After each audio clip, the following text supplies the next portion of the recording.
Con una llave hexágona retiramos los dos tornillos que fijan las pastillas al caliper delantero. Siempre es mejor retirarlas con el caliper pegado, ya que muchas veces estos tornillos están un poco duros y esto ayudará a retirarlas más fácilmente. Ten en cuenta que a veces estas tuercas están un poco duras, ten paciencia que siempre vas a poder sacarlas.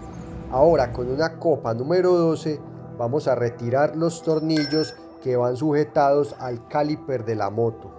Recuerda que este mantenimiento es algo que no se hace muy seguido, entonces el día que lo vayas a hacer, tómate tu tiempo para que hagas bien las cosas, ya que los frenos son una parte muy importante de tu moto y sobre todo de tu seguridad. Luego de retirar las dos tuercas que sujetan el caliper delantero, procederemos a retirarlo. No te preocupes si es un poco complicado, no sale a la primera. Yo te recomiendo irlo moviendo hasta que veas que va saliendo. Muchas veces hacia arriba es donde sale más fácil, pero en el caso tuyo tienes que ir probando hasta que puedas sacarlo completamente. Muy bien, ahora procederemos a desarmarlo para empezar la limpieza y que nos quede en excelentes condiciones. Empezamos retirando los tornillos que sujetan las pastillas del freno. Un buen tip que te recomiendo es todas las partes que vayas retirando de tu caliper las vayas poniendo organizadas para que no se te vaya a perder ninguna. Y por ejemplo, si tú no estás seguro de cómo van todas las piezas, lo mejor que debes hacer es ir tomando fotos o documentar el proceso para que cuando no sepas dónde va una pieza, tú mismo puedas verlo y saber dónde va exactamente. Ahora retiramos las pastillas de freno y separamos el caliper de la mordaza. Simplemente empujamos hacia afuera y listo, sale fácilmente. Muy bien, ahora con la mordaza totalmente desarmada procedemos a verificar que las partes estén bien, tanto antivibrantes como bulones y sobre todo la manguera no tengan fugas. Recuerda también revisar cómo se están desgastando tus pastillas, por ejemplo las mías se estaban desgastando de manera desigual, lo que me confirma que ya necesitaba hacerle este mantenimiento a la moto. Revisando el líquido de freno, los bulones y demás partes de la mordaza del freno. Afortunadamente pude ver el problema antes que se desgastara totalmente y empezara a dañar el disco de freno. Comenzaremos revisando todas las partes que conforman la mordaza del freno. Por ejemplo, estos tornillos, que son los que sujetan las pastillas, presentan óxido en su superficie. Lo que debemos hacer es limpiar con un removedor, por ejemplo en este caso thinner, para proceder al lijado y cepillado de estas piezas. En el caso que no tengas un removedor como thinner, también puedes limpiarlo bien, ya que de todas maneras lo vamos a lijar y lo vamos a terminar quitando, pero ten en cuenta siempre hacerlo con estos removedores, pues te facilitarán el trabajo. Limpia todas las partes que conforman el freno delantero de tu moto, incluyendo los tornillos. Aunque estos son un poco más difíciles de limpiar, recuerda hacerlo, que esto va a evitar que se oxiden prematuramente.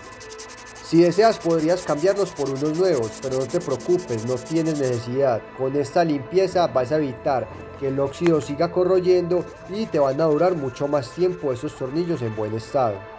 Luego de la limpieza con el removedor vamos a proceder a hacer el lijado de los dos tornillos que sujetan las pastillas. Yo voy a utilizar 3 gramajes de lija, la 800, la 1000 y la 2000. Ya que esto me permitirá darle un acabado prolijo a todas estas partes. Te recomiendo lijar bien todo el tornillo. No tienes que hacerle demasiado duro, simplemente irle haciendo hasta que se vaya desapareciendo el óxido. Esto lo haces con la lija más gruesa, que es la 800. Luego pasamos a la lija número 1000, ya que esto nos permitirá terminar de quitar el óxido y darle un acabado más prolijo a esta pieza. Para finalizar con la lija número 2000 vamos a terminar este proceso y nos quedará totalmente liso y brillante. Así debe quedar el tornillo, sin una gota de óxido y en excelente estado, para que pueda funcionar excelentemente. Ahora retiramos también el resorte de las pastillas. Esta pieza también es muy importante limpiarla, porque también tiende a acumular suciedad y óxido. Ya en este punto, con la mordaza totalmente desarmada, utilizaremos una brocha y empezaremos a restregar todas las partes de la mordaza. Yo te recomiendo utilizar agua y jabón. ya que esto ayudará a que ninguna parte de tu mordaza, sobre todo las partes de caucho o plásticas, sufran daños por otras sustancias que sí puedan hacerlo.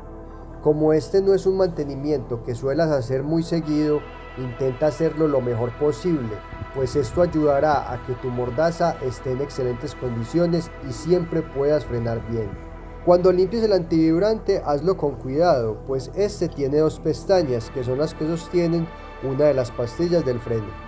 Y si en algún momento le haces demasiado duro o dañas una de estas pestañas, podrías tener problemas a la hora de instalar las pastillas en la mordaza. Ahora, con agua limpia procedemos a limpiar toda la mordaza y sus componentes. Debes asegurarte de limpiar todos los residuos de jabón, pues esto asegurará que tu mordaza quede limpia y en excelentes condiciones. Un buen tip para quitar la grasa vieja y limpiar bien los antivibrantes es utilizar copitos para los oídos, ya que así no vas a maltratar los antivibrantes y te van a funcionar como nuevos. Ahora vamos a devolver un poco los bulones, ya que las pastillas nuevas son un poco más gruesas y si lo dejas así no vas a poder instalar bien la mordaza en el freno delantero. Cuando hagas este procedimiento debe ser fácil y suavemente. Si notas alguna cosa extraña, puede ser que los O-rings de los bulones estén funcionando mal y haya que cambiarlos. Otra cosa que puedes hacer es abrir la bomba del freno para que devuelva más fácilmente y sin presión. El siguiente paso es instalar el antivibrante de la mordaza. Un truco para que sepas siempre de qué lado instalarlo es que estas dos pestañas queden al frente de los bulones, ya que estos sostienen la pastilla que no se mueve. Así siempre vas a estar seguro que vas a instalar correctamente el antivibrante en la mordaza. Así te debe quedar al frente de los bulones las dos pestañas del antivibrante. Ahora continuaremos con el caliper. Vamos a aplicar un poco de grasa de litio en las guías que van en los antivibrantes de la mordaza. Debes tener en cuenta que la capa que apliques en estas dos guías debe ser delgada, ya que si utilizas demasiada grasa esto podría bloquear el funcionamiento de la mordaza y causar accidentes. Ahora procedemos a instalarlo en la mordaza asegurándonos siempre que quede en la posición correcta. Ten presente ir probando el funcionamiento de todas las partes que vayas instalando para que evites contratiempos y te toque desarmar de nuevo alguna pieza.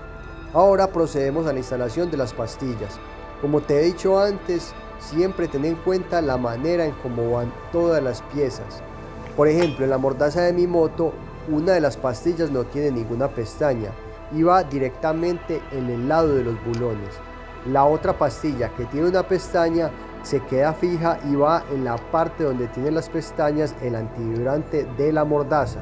Ahora seguimos con la instalación de los tornillos que sostienen las pastillas. Debes asegurarte que coincidan con los huecos que tienen las pastillas en la parte superior. Así entrará fácilmente y podrás asegurarte que están bien instaladas. Ten presente ir apretando los dos tornillos uniformemente y no apretar de más para evitar daños en la mordaza. Y prácticamente hemos terminado. Ya tienes la mordaza totalmente armada y lista para instalar con el caliper directamente a tu moto. Yo te recomiendo hacer este mantenimiento más o menos cada 5000 kilómetros para tu seguridad. Además, luego de ver este tutorial vas a ver que es demasiado fácil hacerlo tú mismo. Recuerda apretar los tornillos que van al caliper delantero progresivamente. Esto va a asegurar que quede bien instalado y derecho. También debes tener en cuenta que el torque que le des a estos tornillos no debe ser demasiado, pero sí que estén bien ajustados. Por último, nos aseguramos que todos los tornillos estén bien y listo, hemos terminado. Ahora procedemos a probar el freno. No te asustes si de pronto no sientes presión al principio. Esto es normal, ya que como hicimos el cambio muchas veces esto va a suceder, pero progresivamente cogerá presión y quedará como nuevo.